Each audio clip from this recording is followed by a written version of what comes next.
Saksi sekarang ini adalah saksi ke-53, seorang cikgu di SMK 3M, dan kemarin telah memberi keterangan, dan semasa memberi keterangan terdapat pendedahan yang mengejutkan kepada semua pihak, termasuklah tim coroner, yang mana dalam pendedahan tersebut wujudnya beberapa dokumen bertulis pelajar-pelajar yang menyaksikan ataupun mendengar apa yang berlaku pada 15 bulan 7 2025. Yang mengejutkan lagi, dokumen-dokumen tersebut sebenarnya diketahui oleh beberapa orang cikgu yang telah dipanggil sebagai saksi di mahkamah.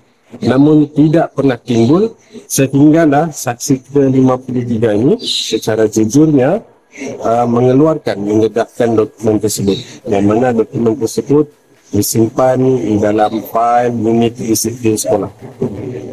Mengikut saksi tersebut, dokumen itu tidak pernah diserahkan kepada pihak polis atas alasan tidak mampu mengganggu siasatan polis.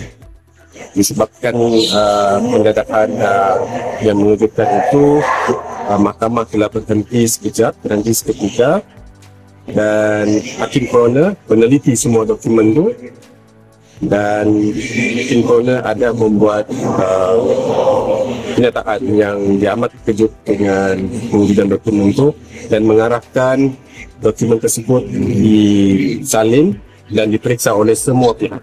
Dan hari ini sebentar tadi telah ditetapkan sebutan bagi semua pihak membincangkan sama ada untuk memanggil semula saksi-saksi yang telah dipanggil ataupun saksi yang belum dipanggil.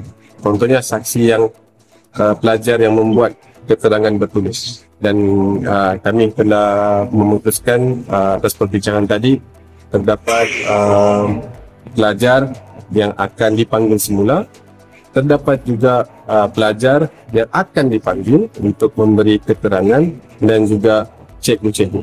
Kami tidak akan mendedahkan nama-nama mereka lah pada hari ini. Dan esok saksi baru, saksi tersebut adalah daripada unit disiplin yang juga kemungkinan besar mengetahui tentang pewujudan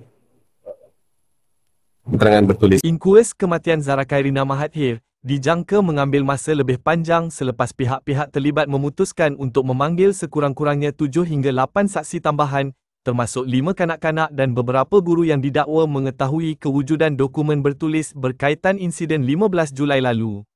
Keputusan itu dibuat selepas pendedahan mengejutkan oleh saksi ke-53, seorang guru di Sekolah Menengah Agama tempat Zahra Khairina bersekolah, yang mendedahkan beberapa dokumen bertulis pelajar yang tidak pernah diserahkan kepada polis atau dimaklumkan kepada mahkamah.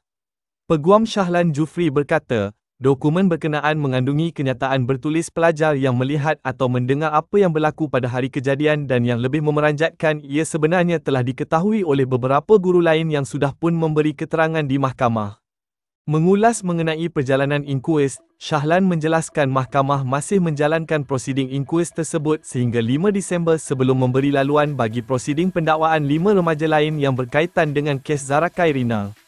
Sebelum pendedahan ini, jadual inkuis menyasarkan tempoh sekitar seminggu untuk menamatkan baki saksi. Namun selepas perkembangan baharu, ia hampir pasti mengambil masa lebih panjang. Untuk saksi mengikut jadual asal, ada 1 minggu lagi. Tapi kami percaya tidak akan habis dalam masa seminggu. Jadi mungkin akan bersambung ke tahun depan, tetapi berharap akan selesai sebelum Ramadan tahun depan. Tapi kalau ada lagi elemen-elemen kejutan masa inkuis berjalan, terpaksalah ambil kira sama ada mahu panggil saksi lain atau saksi baharu, katanya. Kami juga ada membuat kenyataan mengenai perhimpunan yang akan dianjurkan pada minggu ini. Kami menghormati sebab itu adalah hak perlembagaan masing dalam perlembagaan. Cuma kami berharap perhimpunan tersebut tidak mempunyai tujuan selain daripada justice for Zahra. Kami berharap perhimpunan itu tidak ada kaitan dengan mana-mana parti politik. Sebab kami difahamkan, saya rasa Asal kita semua tahu, penganjur tersebut adalah penyokong kepada parti yang tengah yang akan bertanding dalam pilihan raya ini. So kami just berharap yang itu. Sebab kami tidak mahu Justice Pozara ataupun Zarah Karina binti Mahathir ini dikaitkan dengan mana-mana parti politik. Senang cerita, kami tidak mahu nama Zarah Karina ini tercemar disebabkan oleh politik. Dan kami juga sedia maklum tentang adanya insiden seorang tokoh politik daripada Semenanjung membuat komen mengenai inquest ni, yang komen tersebut bagi pendapat kami adalah subjudice, dan saya percaya pihak AJC akan mengambil tindakan terhadap komen tersebut. Dan sekali lagi kami mengatakan komen tersebut adalah satu komen yang tidak sepatutnya dikeluarkan. Dan sekali lagi saya berharap janganlah libatkan nama Zarah Karina ni dengan mana-mana parti politik. Kenapa sekarang? Kenapa masa pilihan raya ni? Kenapa perlu memfailkan permohonan pada di hujung-hujung akhir kempen? Kenapa sebelum ni bukan main menyokong, bersorak apabila inquest dijalankan, penggalian kubur semula dijalankan, bersorak, gembira, postmortem dijalankan, semuanya berlandaskan undang-undang, semua bersetuju, namun akhirnya difailkan. So mengapa sekarang? Perlu diingatkan, kita sedang membicarakan tentang kehilangan seorang anak.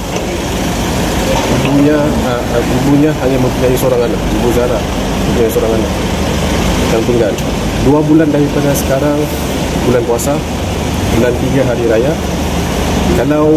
Kalaulah kamu tu seorang pejuang undang-undang pun, cubalah fikir sedikit tentang perasaan seorang ibu yang tidak akan menyambut bulan puasa dan hari raya tanpa seorang anak.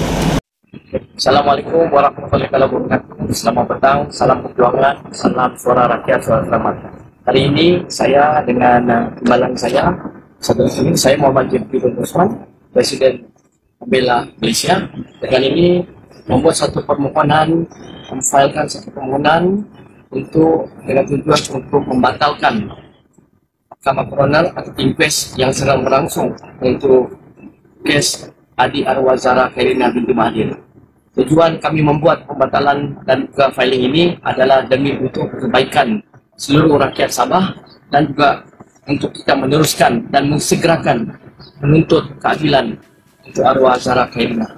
Ianya adalah berkisarkan apabila kami membuat semakan dengan meneliti apa yang telah dilakukan oleh pihak hukum negara sebelum ini telah menyalahi undang-undang kelembagaan Sabah, yang mana di Sabah ini mempunyai Sabah Inquest Ordinance dan Akta di bawah 1959. Dan apabila akta itu kita lihat, ianya tidak perlu ada CPC, yang mana CPC ini adalah Criminal Procedure Code yang telah menyalahi dan telah membelakangkan MA 63, kerana akta Sabah Inquest Ordinance ini termaktub di dalam Perjanjian Malaysia 63. Oleh itu, pihak kami berpendapat bahawa sudah sampai masanya kita menghentikan segala apa yang sedang dilakukan oleh Mahkamah Koroner yang mana mengadakan inquest. Dan hari ini sudah masuk hari ke-41 inquest berlangsung dengan arwah Zarah telah meninggal dunia, masuk hari ke-127. Namun begitu, hari demi hari kita melihat bahawa Justice Pozara itu semakin tenggelam. Maka dengan itu kami meminta kepada pihak mahkamah sebagai tempat yang dapat menegakkan keadilan, kami memfailkan permohonan untuk membatalkan apa juga prosiding yang sedang dibuat di dalam Mahkamah Koroner, iaitu inquest. Ini saja yang kami boleh nyatakan pada petang ini, dan selebihnya nanti kita akan serahkan pada pihak peguam kami untuk tindakan selanjutnya. Saudara ini, terima kasih kerana menonton. Kalau anda suka video ini, jangan lupa untuk like, share dan subscribe. Kita jumpa lagi dalam video akan datang.